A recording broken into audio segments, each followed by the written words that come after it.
for the person on the other end of the line to take that time and give me the space to express myself. Yes, I think that was really, really important for me. It made me feel safe. Welcome to Holding On to Hope, a series that shares the stories of everyday Australians that have experienced moments in crisis and found a path to support. Whilst all of the stories shared offer hope and inspiration, at times you may hear something you find triggering. If you or someone you know needs crisis support, please phone Lifeline on 13 11 14. Text 0477 13 11 14 or visit lifeline.org.au for Lifeline chat service, which is 24/7. Hi, I'm Carla and welcome to this episode of Holding On to Hope. Jay first called Lifeline as a teenager from a phone box, feeling lost and unsure where to turn. Growing up in a small town, help wasn't always accessible, but that call gave her something invaluable, validation and support. It became a lifeline through some of her darkest moments, from early struggles with depression to later experiences of homelessness and suicidal thoughts. Today, Jay's mental health is stable and she's learned to recognise warning signs and seek support when needed. She's here to share her journey, the role Lifeline played in it, and why reaching out can be life-changing. Okay, let's go back, Jay, a bit in time. Can you share about what was going on in your world early on? Well, I was about 14. I was living in a country town in South Australia, and at that age, I was an angsty teenager. Lots of teenagers are angsty, yeah. That's right. So I was young and feeling very, very isolated. And being of Asian descent, there weren't many people like me. That's how I felt. It felt like I'd been expelled from my teenage group. Right. Which, looking back now, I feel really, really sad for that young person that I was. At that time, there was a few things going on in the family home as well, which just weren't nice. I just didn't know what to do. I didn't know who I could talk to, and I genuinely didn't know what to do. Yeah, it sounds very much like you described an isolated existence, and those teenage friendships can be intense and then destroying as well. Yes, yeah, that's very much what it was. And something had to change. I had to do something to shift where my head was. So feeling like that as a 14-year-old and being in a small country town, what was it like? What were the barriers or opportunities to finding some support for mental health? Well, initially I didn't know where to turn.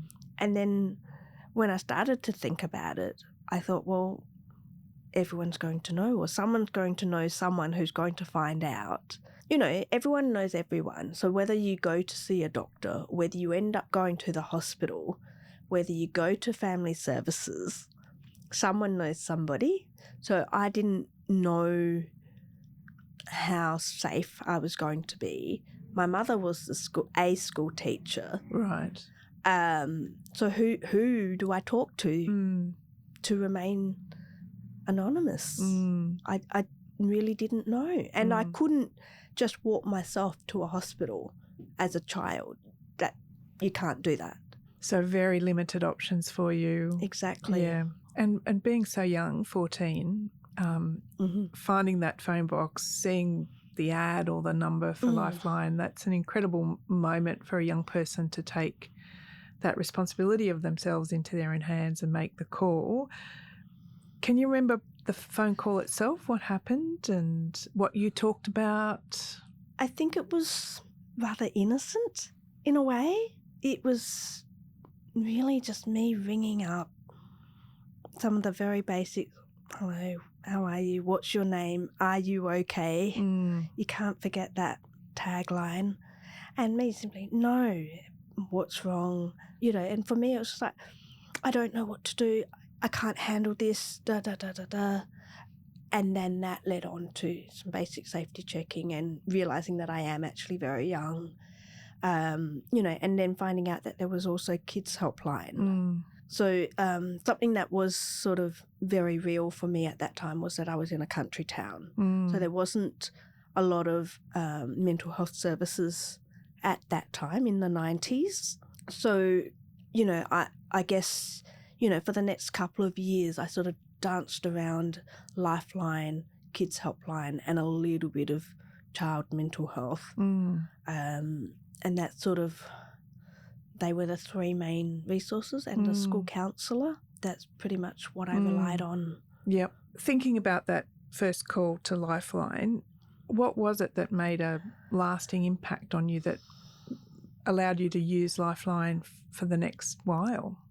I remember not feeling judged for my thoughts and feeling heard, for the person on the other end of the line to take that time and give me the space to express myself with the words that I had.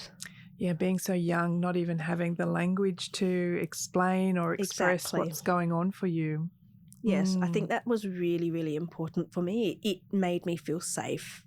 It encouraged me to know that that was a space that I could reach out to again if I needed to, because I knew then that they would take the time, they wouldn't dismiss me, and that they would listen carefully. They would, in all my jumble of young person words and life, that they would be able to extract what I needed. After high school, you moved from your small country town to Adelaide and then to Sydney.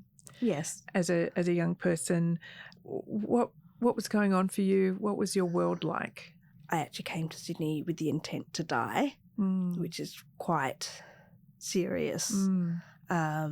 Clearly that didn't happen, and I'm very thankful for that. And once I realised that, my thought was, how do I continue? How do I survive? What do I do? And a family friend who was a social worker actually worked at a hospital. So young Jay walked us off to a hospital. Right. And we now know that hospitals are well aware of mental health. So that sort of threw me into the adult mental health services, and also into homeless services. So I pretty much immediately got thrown into all of that sort of homelessness services and mental health services, which at that time, in terms of mental health, it wasn't really like outpatient or anything. It was just sort of checking up, are you okay, sort of quite limited, which is fair. And then the normal homeless services of trying to get you accommodation, which is generally just overnight. Occasionally you'll get a week or two. Being younger, I was still able to get some youth services, which was an absolute bonus. But then, of course, there were also some of my basic needs that I was obviously trying to get, like getting food, clothing, getting a shower. Still had Centrelink, so I obviously had to meet my obligations there. And all of those things take time and energy. And when you're homeless, that is a lot on its own. And that, at a very basic level, affects your mental health, which is why I say that if you don't have a mental health problem before homelessness, you're very likely to in the midst of homelessness. And I knew nobody in Sydney, but I did have a number. And that was so, so important for me in surviving. That's amazing to have that transportation across the country, that one number. Absolutely. Followed you, or you were able to follow it across the country. Yes. You mentioned having thoughts of suicide and having insecure housing. How was this combining and impacting you on the day-to-day experience? When you're at that level of distress, sometimes all you can do is get through until another service is available, until another ear is there to listen to you. People will often think, well, see a doctor, go to an agency, do all of these things, which they're there and they are accessible, but they are sometimes time limited and they often have business hours. And life is not limited to business hours. Mental health is not limited to those business hours. And then when you're homeless, services have business hours. They might have extended hours, but they still have times when people have to go home and the doors close, but you're still homeless. You're still in distress. So what else does someone do? And if that means I pick up the phone and speak to someone at 2:00 and they can give me something so that I stay where I am, even in that, under that tree or whatever it is, on that bench until 6:00 so I can walk myself to somewhere else. That's what it takes. You've painted such a vivid picture of these experiences for you, and I wanted to ask a bit more about how Lifeline continued to be playing a role in these experiences as you've moved into navigating really complex situations. Yes. And mental health issues on top of that. What did Lifeline, how did it work for you? There have been times where I have needed someone simply to listen. So in the isolation of feeling like there's nobody else, so essentially when doors have closed and I've just felt like there's nobody else there and I really just need to talk it through. Often there's a lot going on in my head and I just need to tease it out and make sense of all of that. You know, writing is great, but sometimes, you know, to sound it off with someone else and just say, am I thinking about this right? Is this logical?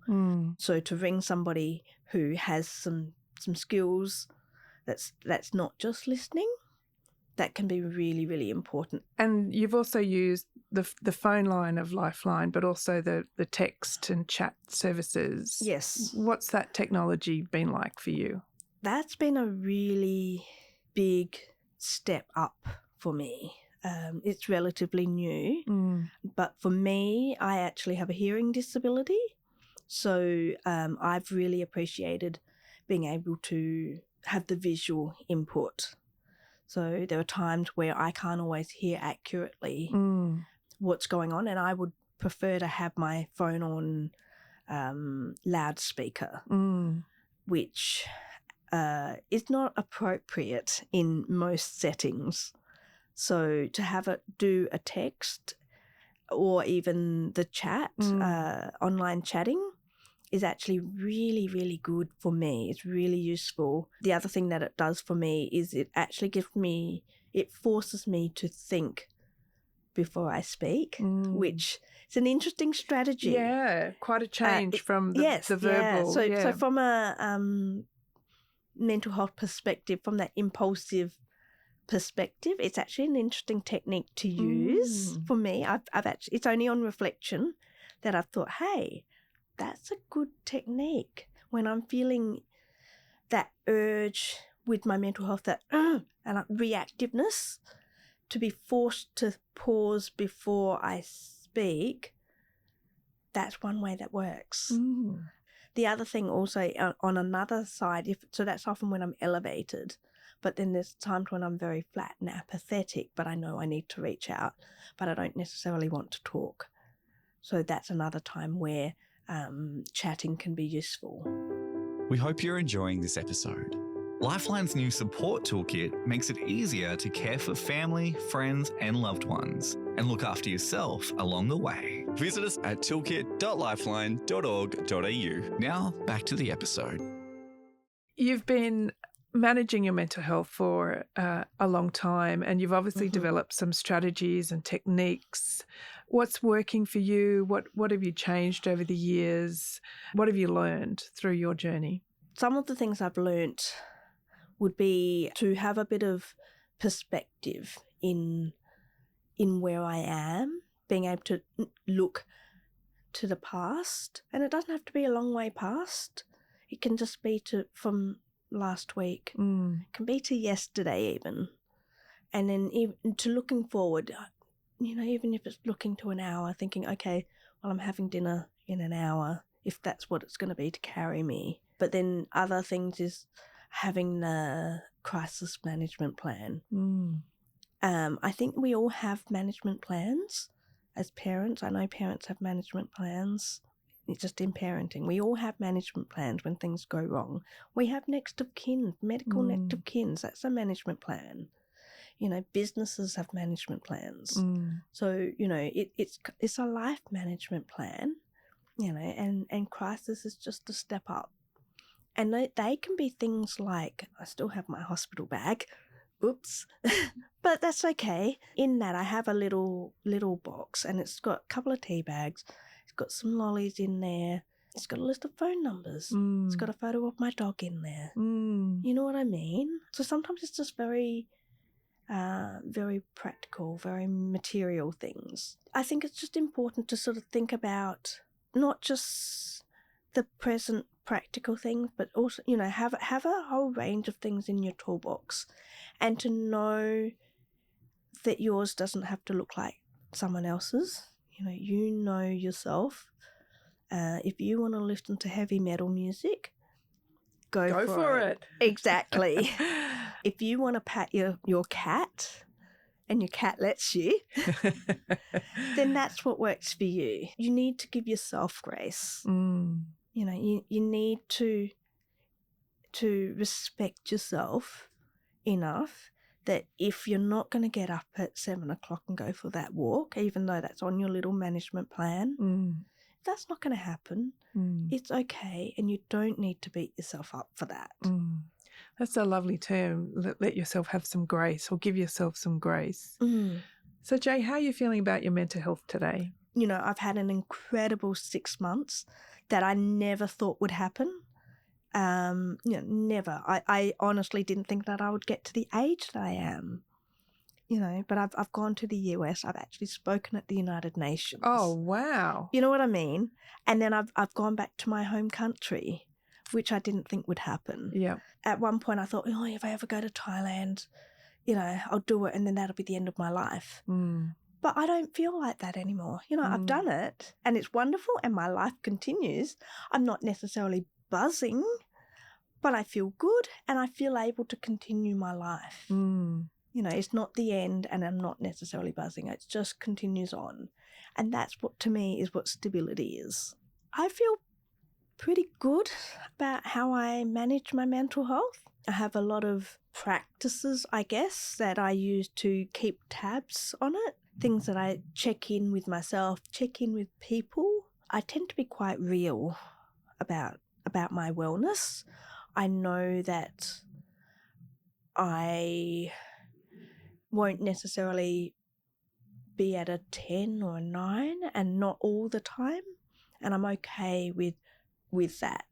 And I also know that 2 or 3 doesn't have to be a disaster. I mean, maybe if it is for a week, but to go down to a 2 doesn't necessarily mean depression. And to go up to a 9 doesn't have to be mania. I mean, I was at a 9 in New York. Of course I was. Of course.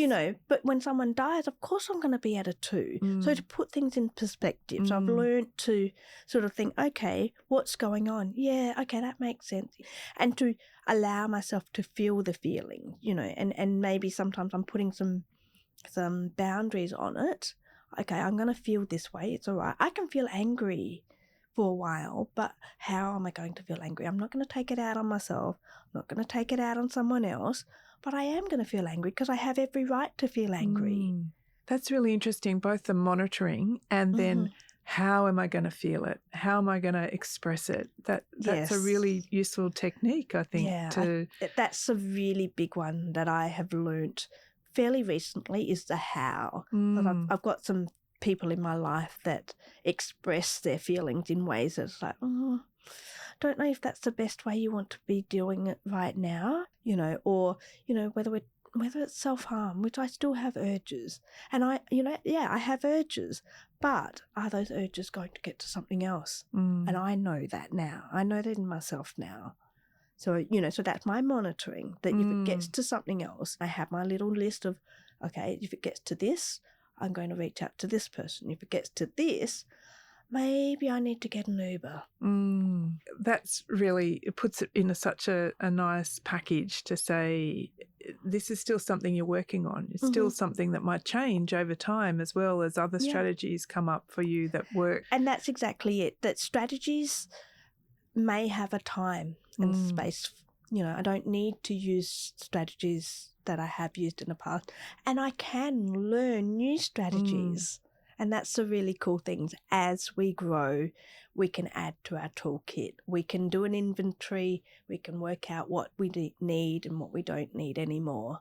What would you say to the 14-year-old outside the phone box or the young woman who moved across the country with those thoughts of not living, sitting here now some years later? What would you say to those young people? Keep fighting. That stubborn, angry, frustrated person, use that energy. Use it to fuel the fight to keep going. And if we have listeners, viewers who are hesitant to reach out, what would you encourage? What would you say to encourage them to take that first step? Again, that energy that's causing the distress is still energy, and you can use it in whatever way that you want to, and you can use it to reach out, and that reaching out could be to anyone or I dare say anything, because it could also be an animal or plants and nature. So trust in reaching out, and you might find that you're reaching out to someone else who's struggling and you'll have something in common. You might find that you're reaching out to someone else who has a resource that can help you that you don't know about. They might offer to babysit for you so you can get a night's sleep, or they might cook you a meal, or they might drive you to an appointment, or they might just say, yeah, I'm here for you. What message would you like to leave with listeners, viewers who might be struggling with their mental health right now? In my journey in life, all of it, I have found that mental health and struggles in life does not discriminate for anybody. So anyone can have struggles with addiction and mental health. Anyone can succumb to homelessness, and then anyone can come through the other side and see some light and see some hope. That's wonderful. You're speaking to everyone there. I mean, that's such an inclusive statement. It doesn't matter your background or your age or your gender or your culture.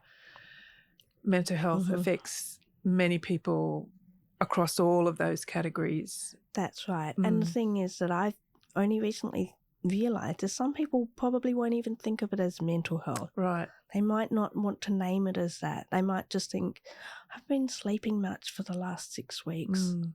Okay, you don't want to call it insomnia, that's fine. Whatever you want to call it, if you can call it scared instead of anxiety, that's okay. If you're just having a hard time, lots of people have a hard time. Yeah, terrific. Thanks for listening to Holding On to Hope, the podcast. Lifeline is grateful to all Holding On to Hope participants for choosing to share their personal lived experiences openly and courageously in order to offer hope and inspiration to others. Your act of kindness makes for a better world. And remember, you can call Lifeline at any time on 13 11 14.